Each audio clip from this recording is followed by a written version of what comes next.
இந்த உலகத்தின் ஆதி அந்தமில்லாத சனாதன தர்மத்தின், அதாவது இந்து மதத்தின் புனித சின்னங்களில் ஒன்று இந்த ஸ்வஸ்திகா. இந்த ஸ்வஸ்திக் சின்னம் இந்து மதத்திலிருந்து உருவான பௌத்தம், சமண மதங்களில் கூட பயன்படுத்தப்படுகிறது. பின்னாளில் இது வெளிநாடுகளுக்கும் பரவியது. இந்நிலையில் மத்திய அரசின் கீழ் இயங்கும் NCERT 9ஆம் வகுப்பு புத்தகங்களில் இந்த ஸ்வஸ்திக் சின்னம் ஹிட்லரின் நாசி கொடியின் சின்னம் என்று கூறப்பட்டிருக்கிறது. மாநில அரசில் மட்டுமல்ல, மத்திய அரசு பாடநூல் கழகங்களில் கூட நம் கலாச்சாரங்களை வெறுக்கும் கம்யூனிச அல்லது நாத்திகவாதிகள் அதிகம் இருப்பதையே இது காட்டுகிறது. இது பற்றி இந்த வீடியோவில் விரிவாக பார்க்கலாம். இந்தியாவில் இந்து மதத்தில் 10,000 வருஷங்களுக்கு முன்னாடி இருந்தே இந்த ஸ்வஸ்திகா சின்னம் பயன்படுத்தப்பட்டு வருது. இந்த ஸ்வஸ்திக் சிம்பலோட அர்த்தம் என்ன அப்படின்னா, ஆஸ்பிஷியஸ், ஒரு மங்களகரமான ஒரு சூழ்நிலையை உருவாக்கும். ஸ்வஸ்திகா அப்படின்றதே சமஸ்கிருத வார்த்தை தான். ஸ்வஸ்திகா அப்படின்னா மங்களம், அதிர்ஷ்டம், நல்ல வாழ்வு, நல்ல எதிர்காலம் என்றெல்லாம் அர்த்தம். இந்த ஸ்வஸ்திகா சின்னம் சூரியனையும் செல்வ செழிப்பையும் தெய்வீகத்தையும் குறிக்கிறது. அது மட்டுமின்றி இந்த ஸ்வஸ்திகா சின்னம் சூரியனின் நகர்வை, சூரிய வளத்தை குறிக்கிறது. அதோடு நம்முடைய 4 வேதங்களையும், ஹிந்துவாக பிறந்தவர்களின் 4 கடமைகளையும் குறிப்பதாகவும் இருக்கிறது. ஹிந்து மதத்தில் இந்த ஸ்வஸ்திக் சின்னம் கடவுள் விஷ்ணு பகவானையும் கடவுள் விநாயகனையும் குறிப்பதாக இருக்கிறது. ஆகவேதான் வீட்டு வாசலில் கதவுக்கு மேல் இந்த ஸ்வஸ்திக் சிம்பலை தொங்க விடுகிறார்கள். பொதுவாக கிளாக்வைஸ் ஸ்வஸ்திக், அதாவது இடப்பக்கம் இருந்து வலது பக்கமாக சுழலுவது போன்ற ஸ்வஸ்திக் தான் மங்களகரமானதாக பார்க்கப்படுகிறது. அதே நேரத்தில் ஆன்டி கிளாக்வைஸில் வலதுபுறமாக இருந்து இடதுபுறமாக சுழலும் வகையில் இருக்கும் ஸ்வஸ்திக் மாந்திரிகக்காரர்களால் பயன்படுத்தப்படுகிறது. பத்ரகாளியின் சின்னமாகவும் இருக்கிறது. ஹிந்து மதத்திலிருந்து பிரிந்த பௌத்தம் மற்றும் ஜெயின மதத்திலும் இந்த ஸ்வஸ்திக் சிம்பல் பயன்படுத்துகிறார்கள் என்று ஏற்கனவே சொன்னேன் அல்லவா? அவர்களின் நம்பிக்கை எப்படி இருக்கிறது என்றால், பௌத்தர்களை பொறுத்தவரை இந்த ஸ்வஸ்திக் சின்னம் புத்தரின் பாதச்சுவடாக பார்க்கப்படுகிறது. இது நல்ல எதிர்காலத்தையும் வளமான வாழ்க்கையையும் குறிப்பதாக அவர்கள் நம்புகிறார்கள். ஜெயின மதத்தை பொறுத்தவரை மறுபிறப்பை குறிப்பதாக பார்க்கப்படுகிறது. ஜெயின மதத்திலும் மறுபிறப்பின் மீது நம்பிக்கை இருக்கிறது. அதாவது 4 மறுபிறப்புகளின் இடங்களை இந்த ஸ்வஸ்திக் சின்னம் குறிப்பதாக அவர்கள் நம்புகிறார்கள். பின்னாளில் இந்த சின்னம் அமெரிக்கா, ஆப்பிரிக்கா, ஐரோப்பிய கண்டங்களுக்கும் பரவி இருக்கிறது. 1920ஆம் ஆண்டு ஜெர்மனியை கைப்பற்றி பின்னர் உலகத்தையே ஆள துடித்து கொண்டிருந்த ஹிட்லர் தனது நாசி கொடியில் இது போன்றதொரு சின்னத்தை பயன்படுத்தினார். அவர் இதை எதற்காக பயன்படுத்தினார், என்ன நோக்கத்திற்காக பயன்படுத்தினார் என்று தெரியவில்லை. இது ஒரு வெற்றி சின்னம், ஆகவே அதை போல நாமும் வைத்துக் கொள்ளலாம் என்று வைத்து கொண்டாரா? அவருக்கு வேறேதேனும் புரிதலும் நோக்கமும் இருந்ததா என்று தெரியவில்லை.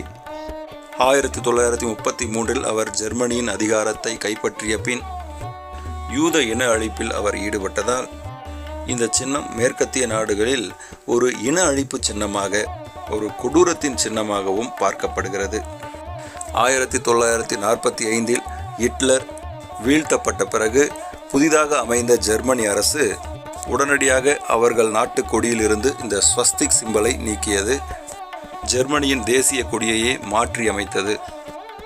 ஹிட்லர் காலத்திற்கு பின்னர் பல தீவிரவாத அமைப்புகளும் இந்த சின்னத்தை பயன்படுத்தும் ஒரு மோசமான சூழ்நிலை ஏற்பட்டுவிட்டது.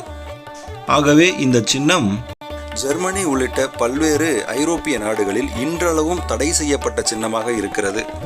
அங்கெல்லாம் சோசியல் மீடியாவில் இந்த சின்னத்தை பயன்படுத்தினால் கூட பெரிய குற்றமாக பார்க்கப்படுகிறது. அதே நேரத்தில் அங்கிருக்கும் ஹிந்து கோயில்களிலும் பௌத்த ஜெயின கோயில்களிலும் ஸ்வஸ்திக் சின்னம் பயன்படுத்த எவ்வித தடையும் இல்லை. ஹிந்துக்கள் ஆன்மீக ரீதியாக இதை பயன்படுத்திக் கொள்ளலாம். மேற்கத்திய நாடுகளில் இதை ஸ்வஸ்திக் என்றும் சொல்கிறார்கள், ஹூக்டு கிராஸ் என்றும் சொல்கிறார்கள். ஆனாலும் உலக அளவில் ஸ்வஸ்திக் என்ற இந்த பெயர் பதிவாகிவிட்டது. இங்கிலீஷிலும் ஸ்வஸ்திகா என்றுதான் குறிப்பிடுகிறார்கள். ஆக 10,000 ஆண்டுகளுக்கும் முந்தைய நமது சின்னம், நமது சமஸ்கிருத வார்த்தை உலக அளவில் பரவி இருக்கிறது. சர்வாதிகாரி ஹிட்லரால் பயன்படுத்தப்பட்டு விட்டதால் இந்த சின்னம் ஒரு அச்சமூட்டும் அல்லது மிரட்டலுக்கான சின்னமாக அங்கே மாறிப்போனது ஒரு வருத்தமான உண்மைதான். இருந்த போதிலும் இந்த ஸ்வஸ்திக் சின்னம் தோன்றிய நமது நாட்டில், நமது கலாச்சாரத்தில் இச்சின்னம் இன்றும் புனிதமான, போற்றுதலுக்குரிய, வணங்கத்தக்க சின்னமாக நிலைத்து நீடித்திருக்கிறது. உச்சகட்ட ஜீவகாருண்யத்தை பின்பற்றும் நமது நாட்டு ஜெயின மதத்தின் கொடியில் இந்த ஸ்வஸ்திக் சின்னம் நீங்கா இடம்பெற்றிருக்கிறது. இது பீகார் மாநிலத்தின் சின்னம். இதில் 2 ஸ்வஸ்திக் இடம்பெற்றிருக்கிறது பாருங்கள்.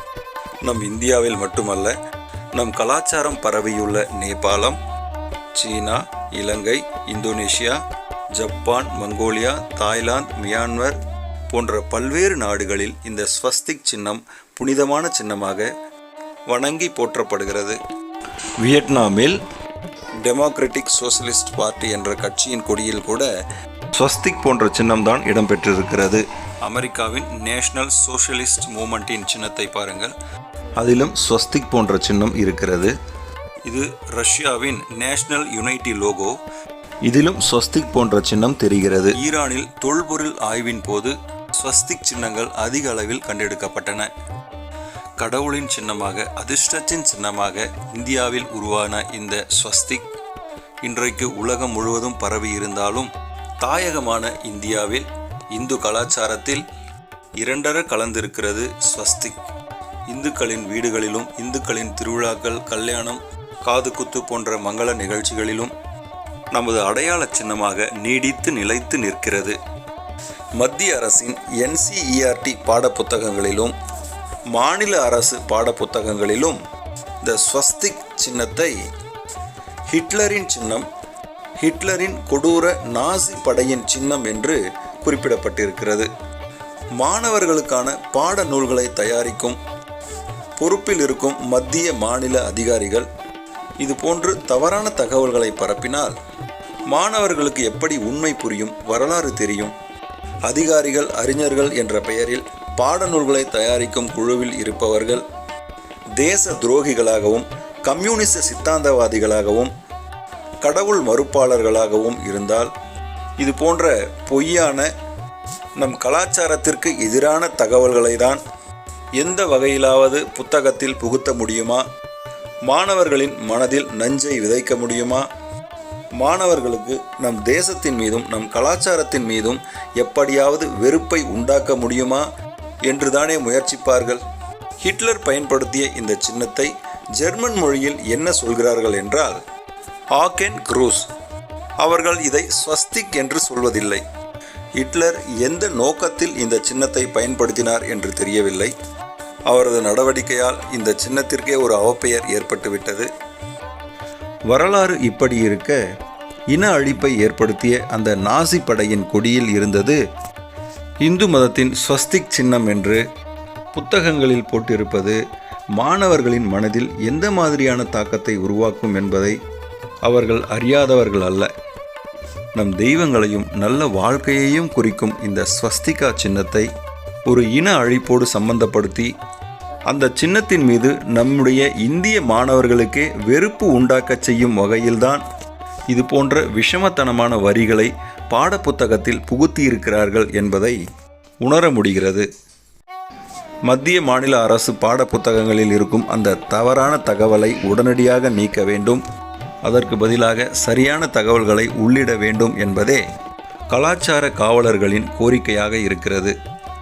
எப்படி நம் பள்ளி மாணவர்களின் வரலாற்று புத்தகங்களில் அலெக்சாண்டர், கஜினி முகமது, அக்பர் பற்றியெல்லாம் பக்கம் பக்கமாக பெருமையாக பேசிவிட்டு சத்ரபதி சிவாஜி, வீரபாண்டிய கட்டபொம்மன், வாஞ்சிநாதன், பாரதியார், வ.உ.சி., நம் ராஜேந்திர சோழன், ராஜராஜ சோழன், பாண்டிய பல்லவ மன்னர்களை பற்றியெல்லாம் 4 வரிகளில் சுருக்கமாக கூறிவிட்டு நம் கலாச்சார வரலாற்று பெருமைகளை மூடி மறைக்கிறார்களோ, அதன் தொடர்ச்சிதான் இந்த ஸ்வஸ்திக் சின்ன விவகாரமும். நம் நாட்டுக்கு எதிரான, நம் கலாச்சாரத்திற்கு எதிரான துரோகிகளை NCERT மற்றும் மாநில அரசு பாடநூல் கழகங்களிலிருந்து நீக்க வேண்டும். உண்மையில் நல்ல நாட்டுப்பற்றுள்ள அறிஞர்களை நியமிக்க வேண்டும் என்பதே பெரும்பாலானவர்களின் கோரிக்கையாக இருக்கிறது.